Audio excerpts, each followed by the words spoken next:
conocía al pastor Fabián. Para los que no me conocen, mi nombre es Roberto Díaz.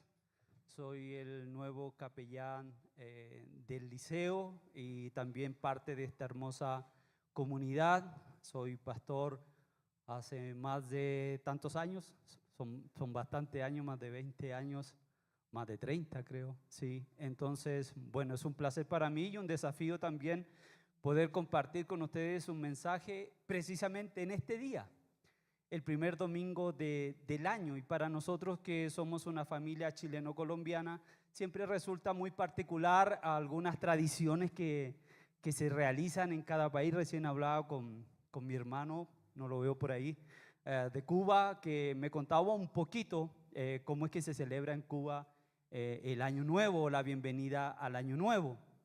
Y bueno, hay muchas tradiciones. Yo veo que aquí en Colombia también las hay, ¿cierto? Pero generalmente se cena tipo 11 de la noche y faltando un tiempecito para las 12 ya nos ponemos de pie, preparamos el brindis para abrazarnos y dar la bienvenida al Año Nuevo. Nosotros, como estamos 2 horas de diferencia de Chile, nosotros tenemos 2 abrazos. Nos abrazamos a las 10 de la noche, brindamos a las 10 de la noche y luego brindamos a las 12 de la noche, hora Colombia. Así que muy bonito. Y bueno, de las tradiciones hay muchas. ¿Cuáles conocen ustedes o cuáles practican ustedes en el seno, en la intimidad de su familia? No tiene que decírmelas, pero ¿cuáles pueden ser? Una de las más características, y que recuerdo yo, estábamos en Chile hace 5 años, no veníamos a Colombia a ver a la otra parte de la familia. Ese año mi esposa estaba en embarazo, tenía 9 meses, 8 meses y medio, y a las 12 de la noche se le ocurrió salir con una maleta a recorrer el barrio. Y recorría el barrio porque, claro, ella tenía mucho deseo de viajar, y se dice que esa tradición suma un viaje en el año. No sé si será tan así, yo no creo mucho en esas cosas, pero creo que era tanto el deseo de ella. Bueno, ya llevamos casi 5 años sin poder viajar a Chile, pero este año no salimos a dar ninguna vuelta con ninguna maleta, pero sí añoramos poder regresar a Chile. Se ve mucho la venta de la ropa interior amarilla, ¿cierto? Eso es muy tradicional. Los cucos amarillos, yo no sé, pero se ve que hay muchas tradiciones. Bueno, hay muchas tradiciones y yo quiero compartir con ustedes un tema que tiene que ver precisamente el enfrentar un nuevo año. ¿Cómo es que nosotros enfrentamos un nuevo año? ¿Cómo es que pasamos de un año a otro? ¿Cómo vivimos esa experiencia? Este sermón lo compartí yo hace unos años atrás. Hace poquito lo compartí con los profesores del liceo. Y después de orar, el Señor me dijo compártelo con la iglesia, así que lo quiero compartir con ustedes. Bueno, como decía, para algunos puede generar un cambio importante, un cambio radical. Para otros no, simplemente el cambio de un dígito. Pasamos del 2024 al 2025 y no pasa nada. Seguimos trabajando, la vida sigue igual, nada cambia. Pero para otros puede representar algo distinto, algo nuevo, algo va a suceder. El punto acá es que nos esperan, bueno, un año nuevo, 360 días, 64 días, y los vientos de la vida ya nos introducen a este nuevo año, hacia lo que va a ser.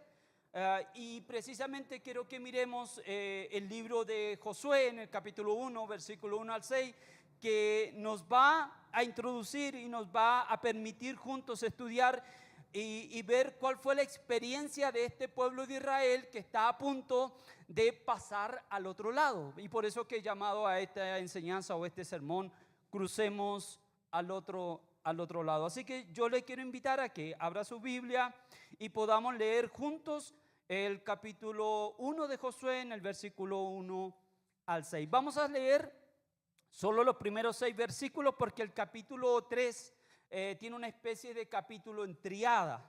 Nos va a decir los primeros 6 capítulos lo que va a suceder. La siguiente sección, Josué nos explica cómo es que va a suceder lo que Dios le está comisionando, y la última sección es lo que sucedió. Entonces básicamente dice lo mismo, solo con algunos matices distintos. Así que bueno, puestos en pie, vamos a leer. Yo voy a leer en favor de ustedes, para todos, la versión NBLA, que es la que estamos usando últimamente. Bueno, leo. Después de la muerte de Moisés, siervo del Señor, el Señor habló a Josué, hijo de Nun, y ayudante de Moisés, y le dijo: mi siervo Moisés ha muerto. Ahora pues, levántate, cruza este Jordán, tú y todo este pueblo, a la tierra que yo les doy a los israelitas. Todo lugar que pise la planta de su pie les he dado a ustedes, tal como dije a Moisés, desde el desierto y este Líbano hasta el gran río, el río Éufrates, toda la tierra de los hititas hasta el mar grande que está hacia la puesta del sol será territorio de ustedes. Nadie podrá hacer frente en todos los días de tu vida. Así como estuve con Moisés, estaré contigo. No te dejaré ni te abandonaré. Sé fuerte y valiente, porque tú darás a este pueblo posesión de la tierra que juré a sus padres que les daría. Esa es palabra de Dios. Puede tomar su asiento. La semana pasada Daniel nos habló en un mensaje muy especial acerca de lo que significa mirar hacia el futuro. Hoy día yo voy a hacer una especie de continuación de lo que Dios ya nos habló a través de nuestro querido Daniel. Bueno, el contexto es que Dios ya le había presentado a Josué el reto de suceder a Moisés, y eso no era cualquier cosa. Ya nosotros sabemos y tenemos información clara de quién fue el gran caudillo, Moisés. Y ahora Josué le está informando, Dios le está informando a Josué que es él quien precisamente va a suceder a Moisés. En el capítulo 1 ya lo estamos viendo, Dios comisiona a Josué, le ha dado una gran tarea, y que no es nada más ni nada menos de entrar a la tierra que Dios les había prometido, a la tierra de Canaán. Y allí debe entrar y conquistar, debe subyugar los pueblos, debe expulsar a los habitantes que allí estaban y establecerse en ese lugar, tal como se lo había dicho a Moisés muchos años antes. En el capítulo 2 de este mismo libro leemos que debían pasar allí 3 días antes de ellos cruzar el Jordán. Es decir, llegan hasta las orillas del Jordán y Dios le ordena al pueblo: deténganse y permanezcan aquí 3 días. Eso nos va a relatar el capítulo 2 de este libro. Es en este momento, en este preciso momento, que Josué va a enviar 2 espías para que espíen la tierra, cómo está el pueblo al otro lado de esta masa de agua, de este cuerpo de agua que es el río de Jordán, y que averigüen y encuentren toda esa información. Ya los relatos posteriores nos dan cuenta de que estos 2 espías van hasta Canaán, inspeccionan. De hecho intentaron atraparlos y encarcelarlos porque el pueblo sabía de que habían 2 espías ahí, y estos 2 espías fueron protegidos por Rahab. Recuerda, la prostituta que los protegió y luego los hizo salir por una ventana y básicamente les salvó la vida. Entonces estos espías ya regresaron, ya han dado el reporte de lo que ellos han visto. Y aunque el reporte era de que sí, efectivamente había un ejército muy bien armado y muy bien preparado esperando la incursión de Israel, estos espías alentaron al pueblo de que sí se podía entrar, sí se podía conquistar esa tierra. Así que ya tienen el mensaje, y en este capítulo llegamos precisamente al cruce en sí del río. Este relato está lleno de lecciones que vamos nosotros juntos a ir extrayendo para aplicarnos a nuestras vidas. Así que les estimulo mucho a abrir su corazón para que juntos podamos extraer las enseñanzas. Hoy quiero hablarles de la confianza que nosotros debemos tener precisamente en estos días al enfrentar un nuevo año. La palabra de Dios siempre nos está animando y nos está invitando a confiar en Dios. De hecho, Jeremías 17, en el versículo 7 y 8 dice: bendito el hombre que confía en el Señor y pone su confianza en Él. Y también más adelante Isaías nos va a hacer la misma invitación. Yo pienso que lo que tenemos aquí en este pasaje bíblico ante nosotros es una representación o una presentación maravillosa de la palabra de Dios, de cómo debemos tener confianza y así no permitir que el miedo de alguna manera secuestre nuestra vida y nos llene de temor. Una de las palabras que más se repite en la Biblia a propósito de esto es no temas.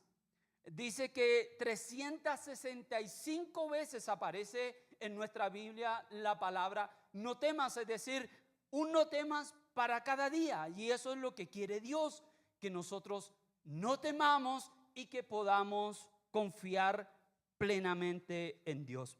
No sé, qué requiere una gran imaginación, y aquí yo quiero también que usted se inserte o se transporte o se traslade imaginariamente al momento que está viviendo Israel.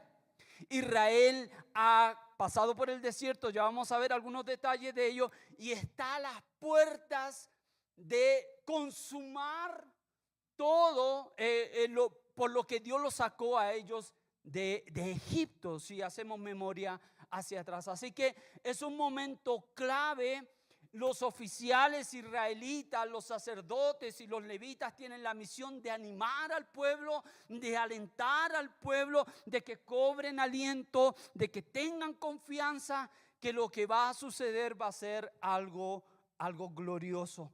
Van a entrar a un terreno no cartografiado. Ellos no saben lo que hay al otro lado. Tienen información fidedigna de dos y de anteriormente algunos que habían sido enviados. Recuerdan cuando fueron enviados también 12 hasta ese lugar y trajeron consigo de vuelta algunas uvas para dar cuenta de que en esa tierra también era cierto que fluía leche y miel, pero era un terreno no cartografiado. No sabían las medidas de los muros, no sabían las fortalezas detrás de los muros, no sabían las armas que tenía el ejército, por lo tanto había cierto grado de temor.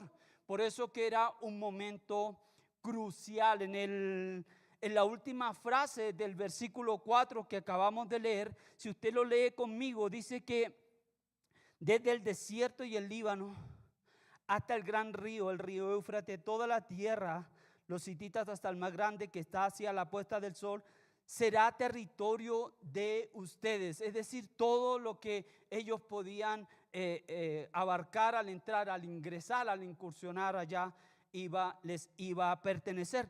Pero hay una clave, dice también que ellos nunca antes habían pasado por este camino, por lo tanto era un terreno desconocido para ellos.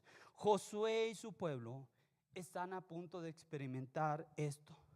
Están en un punto decisivo de la historia. Detrás de ellos estaba el desierto. Delante de ellos estaba la tierra prometida. Detrás de ellos estaba la tumba de sus padres. ¿Recuerdan? Toda una generación murió en el desierto. Casi todos los que salieron de Egipto murieron en el desierto. Por lo tanto, detrás de ellos, a sus espaldas, estaban las tumbas de sus padres desobedientes, todos los cuales murieron en este peregrinar de 40 años. Delante de ellos estaba la tierra que Dios había dicho que era una tierra que fluía leche y miel. Y Dios esperaba que ellos ejecutaran la posesión, la orden que les había dado el Señor.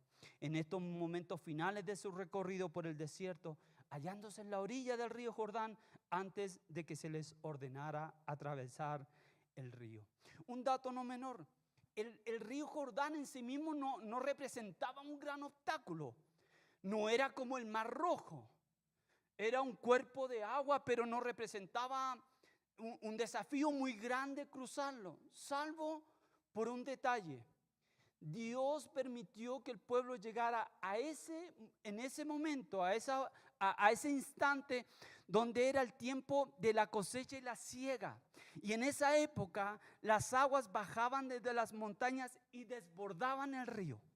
Es decir, si bien no representaba un gran desafío, precisamente en ese momento era el peor momento o el momento menos indicado para entrar o cruzar el río, porque precisamente era el momento donde las aguas se desbordaban.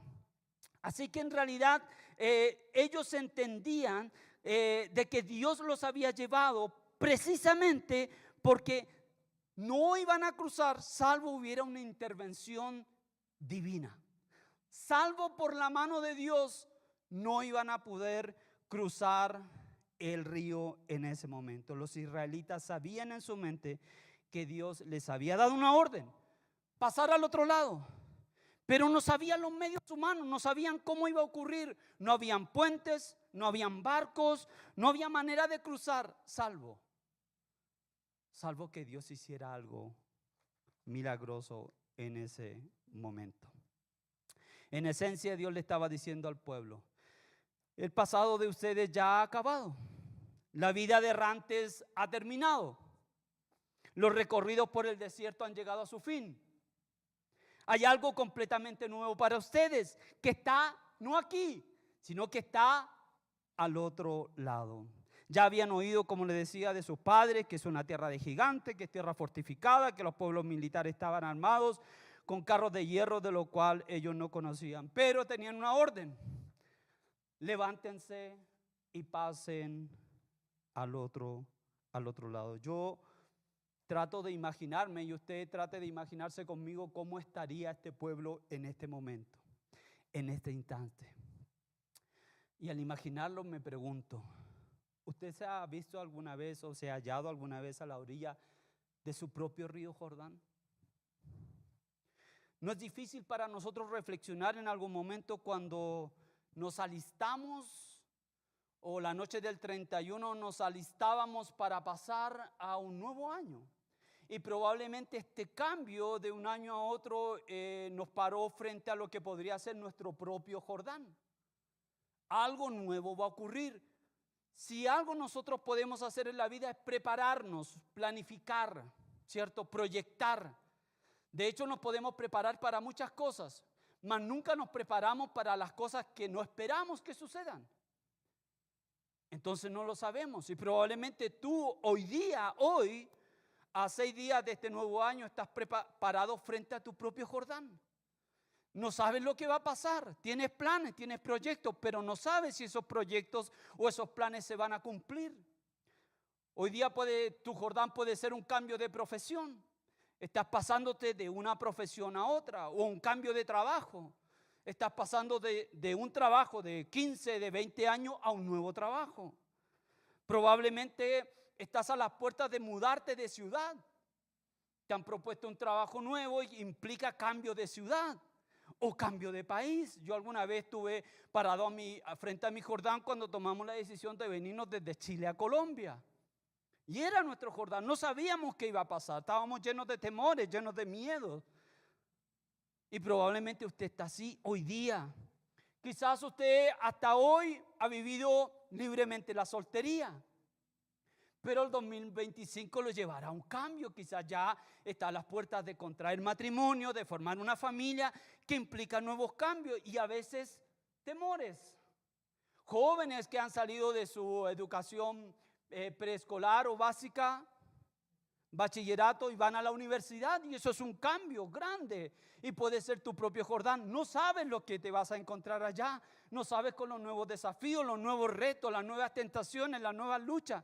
No conocemos, no sabemos, ni siquiera sabemos lo que va a pasar mañana, ni siquiera sabemos lo que va a pasar cuando terminemos esta reunión. No lo sabemos. En nuestro Jordán no sabemos lo que hay al otro lado, pero estamos llamados a ir. Estamos llamados a continuar, estamos llamados a avanzar. Y el pueblo de Israel está igual. Tal vez algunos van a ser padres por primera vez. Tal vez en este momento estás a la orilla de tu propio Jordán, viendo desde lejos sin saber qué va a pasar. Algunos están comenzando un año sin empleo. Y vaya que eso debe ser muy difícil. ¿Cómo lo voy a hacer? ¿Cómo voy a pagar mis deudas? ¿Cómo voy a enfrentar los desafíos del año escolar de mis hijos? ¿Cómo voy a pagar la universidad? Mi hijo va a la universidad y no tengo idea cómo voy a suplir para que él pueda seguir estudiando. Y tantas otras cosas. Quizás algunos están enfrentando un divorcio. Viví casado 30 años y estoy enfrentando un año solo, sin esposa, sin hijos. En fin, en esta unidad bíblica hay unas cuantas cosas que Dios va a utilizar para fortalecernos, para darnos confianza y que sirvieron para fortalecer y darle confianza a este pueblo que está frente a este gran desafío. Permítame mencionar 3 cosas y aquí me quiero enfocar de esta historia, y aquí es donde yo quiero que usted siga navegando conmigo y siga recorriendo esta historia bíblica. Lo primero que quiero compartir con ustedes es meditar cómo Dios ha actuado en el pasado de tu vida. Daniel ya nos invitó la semana pasada a reflexionar y hoy día el pastor Hernando también nos invitó a reflexionar cómo ha sido Dios en la historia de tu vida. El pueblo de Israel, estando ese día a la orilla del río Jordán, tenía una cosa por cierta, y es que tenían un historial de cómo Dios había actuado a favor de ellos en el pasado.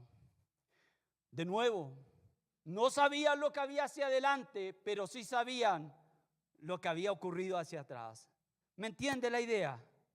No habían conocido nada hasta ahí, salvo la experiencia en el desierto. Ahora el Señor les dice, pasen a la tierra. Así que mientras esperaban en este momento, van a trabajar intencionalmente en recordar. Y para recordar, yo quiero que vayamos a Deuteronomio capítulo 8, versículo 2. Y es como Dios a través de Moisés invita al pueblo a hacer memoria, a recordar, y es una invitación para nosotros. ¿Cómo puedo yo enfrentar este nuevo año de desafío? ¿Cómo puedo enfrentar yo este nuevo año de retos? Bueno, la primera enseñanza de hoy, el punto 1 es recordar. Vamos a ver cómo es que Dios le habla al pueblo a través de Moisés en el capítulo 8 de Deuteronomio, versículo 2. Dice así: recuerda que durante 40 años el Señor tu Dios te llevó por todo el camino del desierto, te humilló y te puso a prueba para conocer lo que había en tu corazón, a ver si cumplirías o no sus mandamientos. Te humilló y te hizo pasar hambre, pero luego te alimentó con maná, comida que ni tú ni tus antepasados habían conocido, con lo que te enseñó que no solo de pan vive el hombre, sino de ¿qué? De todo lo que sale de la boca del Señor. Noten lo que Moisés le dice al pueblo: quiero que recuerden, quiero que reflexionen, quiero que consideren todas las formas en las que el Señor Dios los ha guiado en las experiencias del desierto durante estos 40 años. Dios le había cuidado de manera milagrosa, maravillosa, mientras peregrinaban por el Arabá. Y esta es una invitación para nuestras vidas. Recordemos y recuerda cómo ha sido Dios. No vamos a ir tan atrás, vamos a ir hasta el 24, el año que recién pasó. Recuerde, haga memoria, reflexione, analice, piense cómo ha sido el historial de Dios en tu vida durante este año que recién pasó. Y este Israel está llamado a recordar. Y cuando recuerdan, y nosotros vamos a la historia bíblica, lo primero que podemos recordar es que ellos ya salieron de Egipto y entran al desierto ya de manera milagrosa. El mar rojo delante de ellos, el ejército egipcio detrás de ellos con espada desenvainada. Ya Israel había estado frente a la orilla, pero del mar rojo no había escapatoria, estaban entre la espada y la pared. Y Dios obra un milagro y abre el mar y permite que el pueblo de Israel cruce en seco. Y cuando el ejército egipcio va tras ellos, Dios cierra el mar. Ya había un antecedente milagroso de cómo Dios obraba. Y Dios le dice, bueno, recuerden eso, reflexionen en eso, mediten en eso. Y en estos 40 años en el desierto, no había ningún mapa, no había Waze, no había forma de saber hacia dónde ir, sino que Dios les guiaba todos los días de manera milagrosa. Todos los días. Le daba a diario un programa divino de dirección. Recuerdan que cuando se detenían en la noche, una columna de fuego los abrigaba, y mientras marchaban durante el día, esa misma columna de fuego se posesionaba como y le brindaba sombra en el trayecto. todo eso Dios le está diciendo, recuerden todo eso. Recuerden el maná, recuerden el agua, recuerden todo cómo es que Dios les ha sustentado. Y eso es lo que Dios nos dice esta mañana. Lo primero que nos dice, recordemos. ¿Y qué tal si recordamos? Vaya un poquito en su memoria. Cada momento, cada situación, cada instante. Mire, me gustó mucho eso. En cierta ocasión, un general de ejército, experto en logística militar, estudió este pasaje. Y calculó él cómo habría sido mantener o atender a una población de 2 millones y más de personas durante 40 años. Y él hizo todo un estudio. Si bien este estudio pudiera estar descontextualizado o ya pasado de moda, pero más o menos él hizo este cálculo. Y mire, note este cálculo. Para alimentar al pueblo de Israel por 40 años en el desierto, se necesitaban 1.500 toneladas de comida por día. No al mes, por día. Solo para alimentarnos.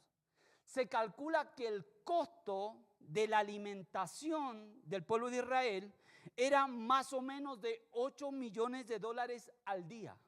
Dinero que no había. ¿Se da cuenta? Más o menos. Para transportar la comida, si hubiera tenido que transportarse esa comida, se necesitaban 2 trenes de carga, cada uno como de 2 kilómetros de largo. Dios les proveía todos los días. Y escuche bien, y aquí que está muy de moda, era a domicilio. Porque ellos no salían a comprar. Ellos no iban al Éxito o a los supermercados más cercanos, ¿cierto? No había un centro comercial. Era a domicilio, era una especie de Rappi de hoy. Ellos esperaban y les llegaba, ¿cierto? Todos los días, fielmente. Nunca falló, nunca llegó ni 30 minutos más tarde ni 30 minutos más temprano. Fielmente Dios proveía a su pueblo todos los días. Maravilloso lo que Dios hacía en ese momento. Escuche bien, para brindarles agua, para que ellos bebieran agua y no murieran de sed, se necesitaban 11 millones de galones de agua diario. 11 millones de galones de agua. No había lagos, no había océanos cerca para transportar el agua. Se necesitaba un tren de carga de casi 2,000 tanqueros para acarrear el agua todos los días. ¡Wow! ¿Cuántos de ustedes han salido de campamento? ¿Les gusta salir de campamento? ¿Hay alguien que le guste salir de campamento? Los que salen de campamento, ¿cuánto cuesta armar la carpa para 3, 5 personas? Yo nunca he salido, salvo en el ejército que salí, pero se dice que hoy día es re complicado armar una carpa. Mire, para establecer un campamento se necesitaban mínimo 1.500 kilómetros cuadrados solo de terreno para que el pueblo acampara allí. O sea, una franja de 30 kilómetros de ancho por 50 kilómetros de largo.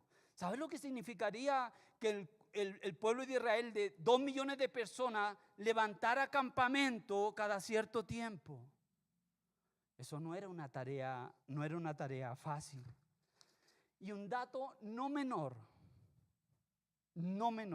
Mire lo que dice Deuteronomio 8:4. Durante esos 40 años no se gastó la ropa que llevaban puesta ni se le hincharon los pies. ¡Wow! ¿Usted se ha comprado una prenda que le ha durado 40 años? No, ¿cierto? Ojalá. O un par de calzados que le durara 40 años. Pero a este pueblo Dios le proveyó zapatos de 40 años y ropa para 40 años. Y no se le gastaba, eso era lo más maravilloso. No se le gastaba. Podemos pensar que la ropa y los zapatos estaban hechos de fibra de alta resistencia. No, no era así. Era una fibra simplemente milagrosa. Uno tiene ciertas marcas favoritas, ¿cierto? A mí desde que estoy en Colombia me gusta mucho Arturo Calle. Yo siempre le digo a mi esposa, amorcito, cuando me quiera regalar algo, cualquier cosita. Cualquier cosa de Arturo Calle, qué sé yo, una camisita, un pantalón, un detallito. Me gusta esa marca, pero No dura 40 años. Ojalá pudiera ser así. Bueno, ¿qué nos dice todo esto? Escuche bien.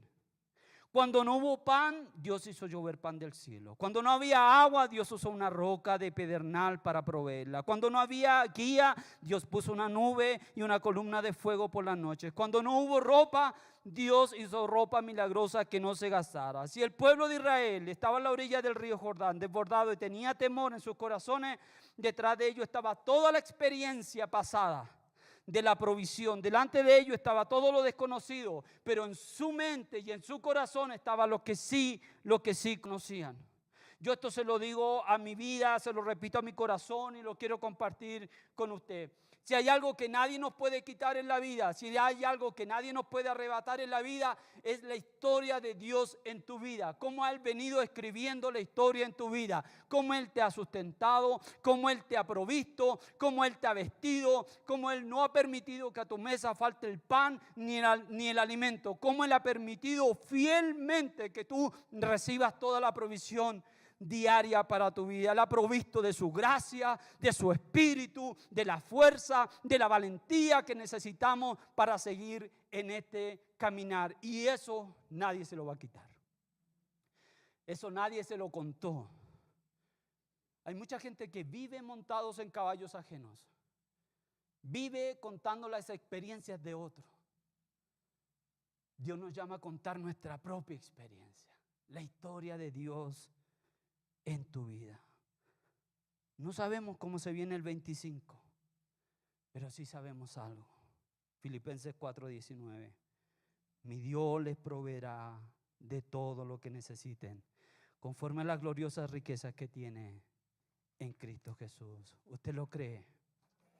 Hermano, lo que Dios ha hecho lo hará otra vez. El Dios del pasado es el Dios del presente y del futuro. Él nunca permitió que su pueblo mendigara pan y podemos confiar en Él. Si tan solo nos sentamos a recordar y hacer una larga lista, créame, se va a sorprender.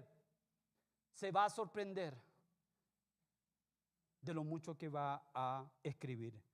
Quiero ir al segundo punto. Primero es recordar la historia de Dios en su vida. En segundo lugar, la presencia de Dios en el aquí y en el ahora.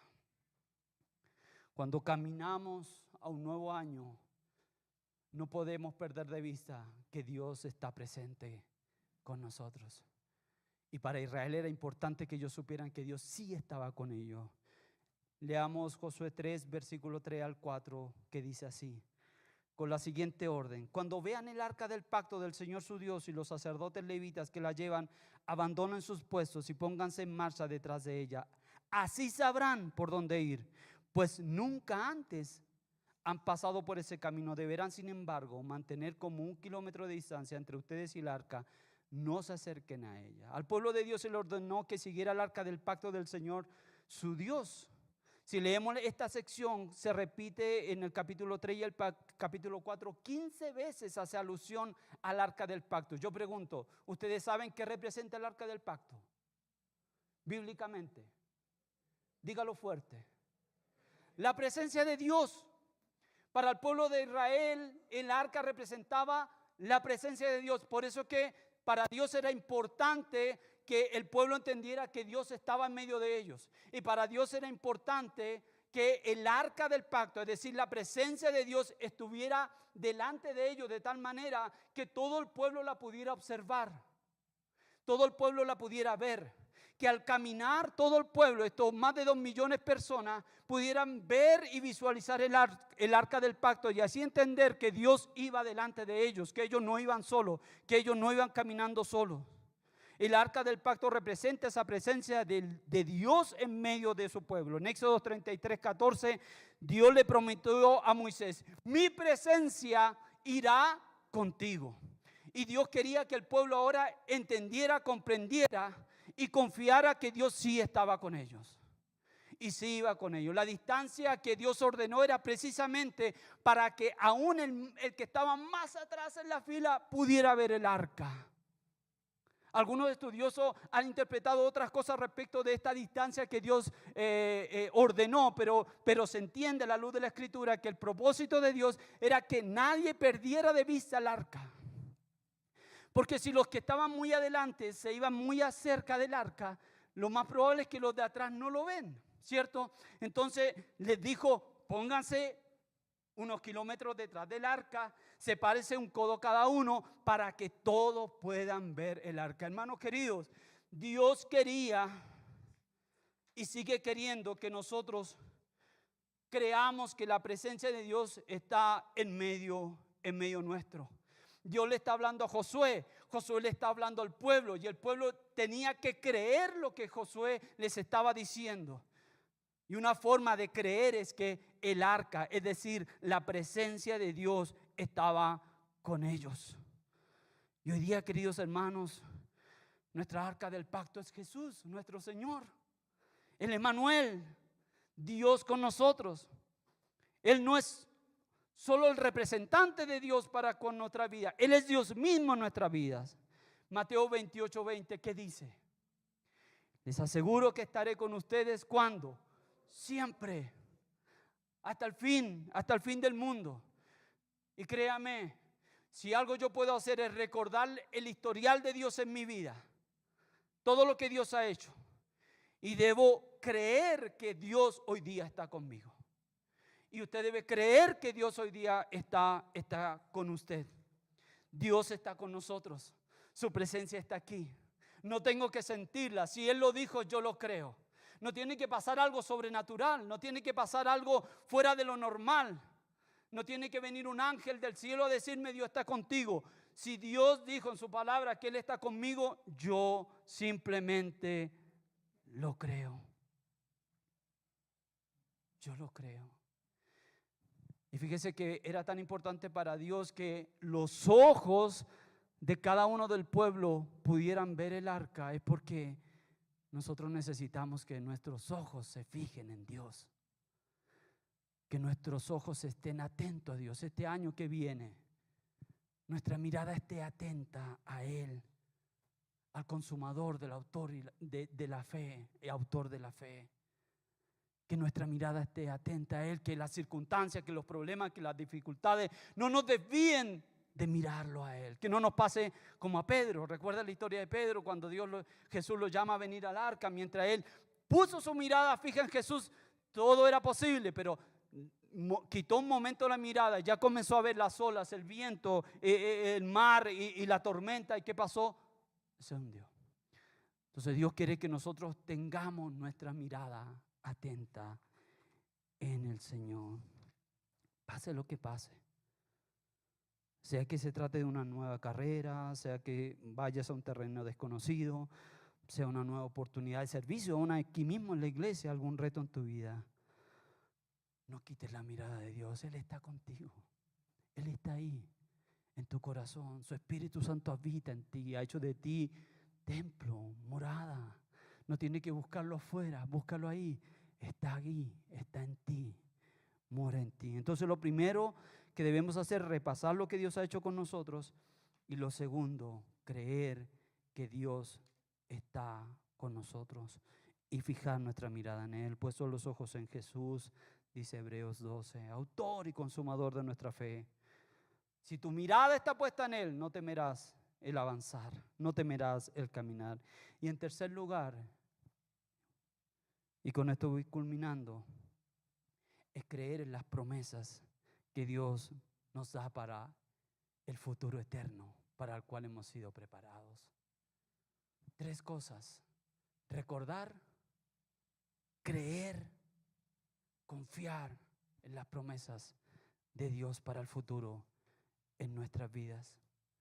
Josué en el versículo 5 dice, ordenó al pueblo, purifíquense, porque mañana el Señor va a realizar grandes prodigios entre ustedes. ¿Se puede imaginar? Ya el pueblo listo, preparado. Van a sonar las trompetas, los levitas avanzan. Ya los oficiales comienzan a levantar al pueblo, pónganse de pie. Llegó el momento, las trompetas suenan, vamos adelante. Creer, confiar en las promesas de Dios. No sabemos qué va a pasar al otro lado, pero tenemos el historial, sabemos que Dios está en medio nuestro. Entonces podemos avanzar. Podemos avanzar. La historia bíblica no culminó en hechos, la historia bíblica continúa. Nosotros somos parte de la historia bíblica. ¿Usted sabe en qué momento de la historia bíblica estamos nosotros hoy día? ¿Usted sabe en qué momento estamos viviendo hoy nosotros? Teológicamente nosotros estamos en el ya, pero todavía no. Estamos como el pueblo de Israel a la orilla del Jordán, ya, pero todavía no. Algo falta, pero ya estamos en el ya. ¿Qué quiere decir que ya estamos en el ya? Nosotros estábamos condenados por nuestros pecados, nuestros delitos. Nosotros habíamos ofendido a Dios. Pero Dios, la parte ofendida, por medio de Jesucristo se ha acercado a nosotros, los ofensores. Y por medio de su sacrificio y por medio de su sangre, nosotros hemos sido reconciliados con Dios. Y no solo eso, no solo hemos sido reconciliados. Efesios capítulo 1 da una larga lista de lo que nosotros somos ahora en el ya. ¿Y sabe qué somos nosotros entre tantas otras cosas? Nosotros somos hijos, nosotros somos elegidos. Nosotros hemos sido salvados, hemos sido libertados, hemos sido unidos al cuerpo de Cristo. Somos herederos y tenemos una esperanza gloriosa. Ese es el ya. Usted no tiene que hacer nada para la salvación. Usted ya es salvo. Porque Jesús ya vino, Jesús ya murió, Jesús ya resucitó. Nosotros ya tenemos la vida eterna. Aunque la muerte nos encuentre en el camino en el 25, ya tenemos la vida eterna. Yo ya estoy en el ya, soy salvo, soy hijo, soy heredero, tengo una esperanza gloriosa. Ese es mi ya, ese es mi presente, ese es el suyo, ese es el nuestro.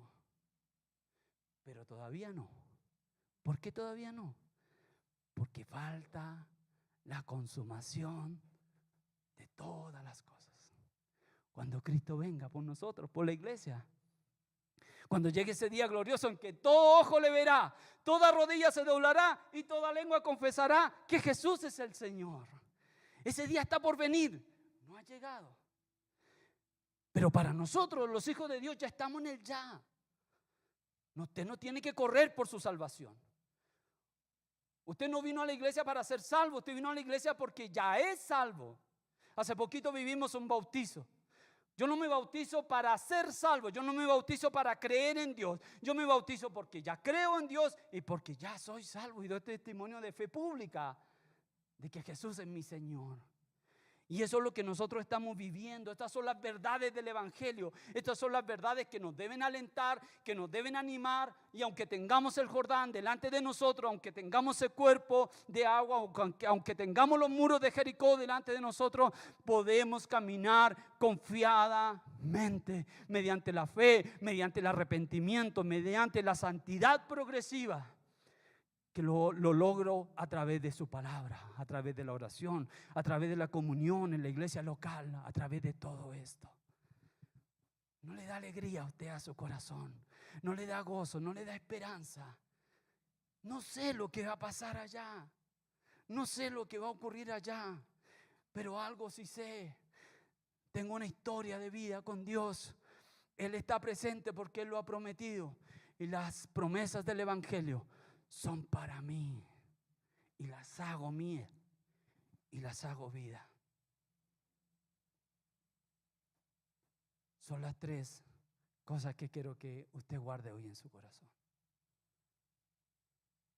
¿Qué debo hacer para enfrentar este nuevo año? Recuerde.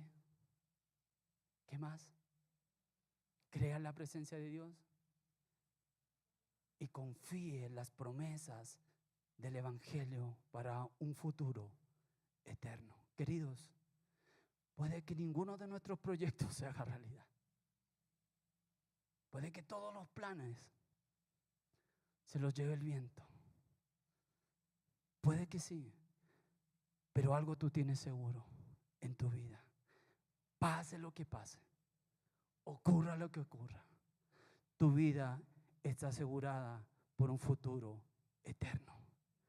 Cristo ya vino, Cristo ya murió, no se quedó en la tumba, resucitó.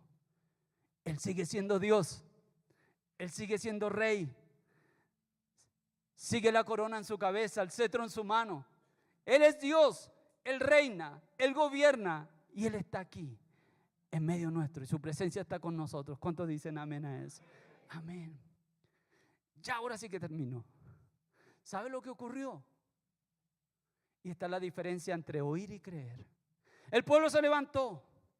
Los sacerdotes tomaron el arca y empezaron a caminar. A caminar y a caminar. Pero no pasaba nada. ¿Se imaginan? No pasaba nada. Dios le había dicho, vayan y crucen, pero ahí iban. Y ya metieron los piececitos en el agua. Y no pasaba nada. Y el agua llegaba a los tobillos. Y no pasaba nada. Pero tenían que seguir avanzando. Y de pronto, yo no sé, en la Biblia no lo relata, pero no sé hasta qué nivel llegó el agua. Probablemente la rodilla un poquito más arriba, pero ahí van los sacerdotes. Pero dice que cuando tocaron el agua se abrió y el pueblo avanzó. Algunos dicen que para ser un hombre de fe, una mujer de fe, es necesario meter los pies al agua y simplemente creer que Él hará camino donde no lo hay, hará senda donde no la hay, proveerá de donde menos te imaginas, porque Dios es fiel y Él, ciertamente Él hará. Tú vas a dar pasos de fe y Dios va a validar eso. Cuando nos toca ir a hospitales, cuando nos toca sentarnos ahí frente a la familia que espera un resultado de la UCI, de la UTI, cuando los médicos han dicho, ya no hay esperanza, uno ora en fe, camina en fe, mete los pies al agua en fe y espera que Dios valide. Una vez se va a la casa y a la hora o a los días después lo llaman, pastor, sí, ¿se acuerda de la hermanita Esperanza que usted fue a orar por ella, que estaba desahuciada? Sí, la pasaron a sala común, se está recuperando. Dios hizo un milagro. Y uno dice, wow, metimos a los pies en fe, pero Dios validó. No fue en el momento, pero validó luego. Y Dios va a validar en tu vida. Cierra sus ojitos.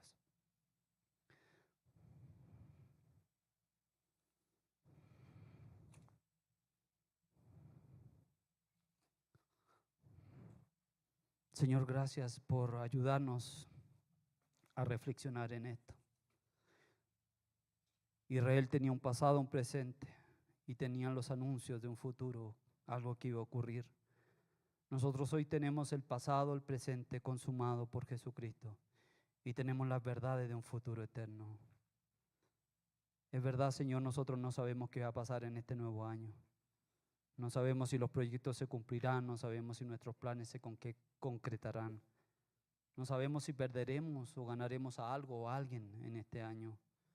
Pero si hay algo importante que sabemos, Señor, somos hijos tuyos, adoptados por ti, perdonados por ti, elegidos por ti, libertados, reconciliados, salvados por tu gracia, Señor. Tenemos herencia, tenemos una esperanza gloriosa. Efesios 2, Señor, tu palabra dice que la oración de Pablo es que nuestros ojos despierten a esta esperanza gloriosa que está en ti y podamos apreciar y valorar la herencia como hijos tuyos.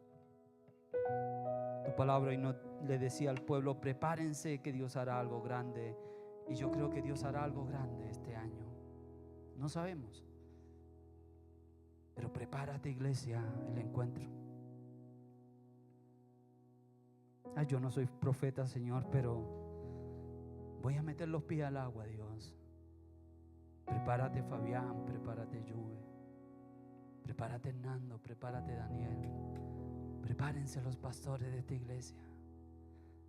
Prepárense los líderes de esta iglesia. Prepárense los servidores de esta iglesia.